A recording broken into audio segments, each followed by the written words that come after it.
Per il primo numero servirebbe la collaborazione di una persona tra il pubblico, una persona che abbia ancora della fantasia. Sì, quella lì che è girata.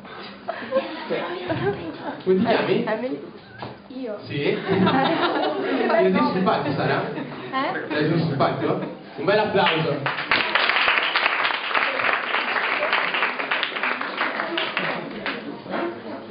Perfetto, Sara, non è ancora troppo difficile. Dovrei fare esattamente quello che faccio io. Ti devi scegliere una delle due corde. Quella? Perfetto, guarda. Di fronte al pubblico. Ok, aria magica. O così. Perfetto, ora ti chiedo di legare il primo nodo. Perfetto. Ok. Lascia cadere l'altra mano per questo. Così. Molto magico. Perfetto. A questo punto prendi due capi delle corde e ci fai un bel nodo. Un doppio nodo, in modo che stia fermo.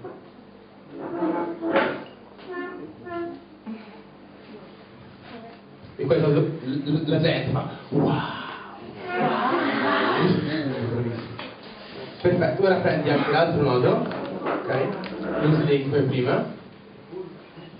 Stesso movimento con la mano. Bravissima. Ora lasci cadere un capo e leghi gli altri due. E questo che la gente fa. Non sa neanche chiedere. Ora la parte difficile. Dovreste avere 3 corde unite, giusto?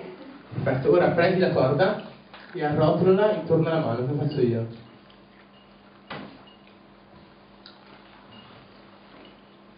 Bravissimo. Se così, guarda il pubblico con aria magica. Bravissimo, continuiamo. Ora arriva la parte difficile, ossia devi fare i miei stessi movimenti con la bacchetta. Pronta?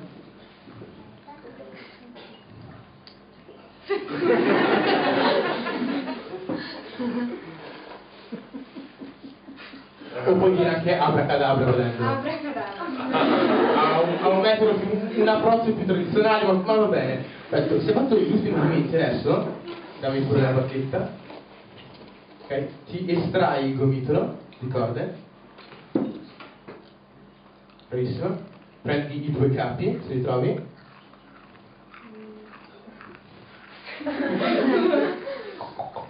Perfetto. Srotola la corda allora.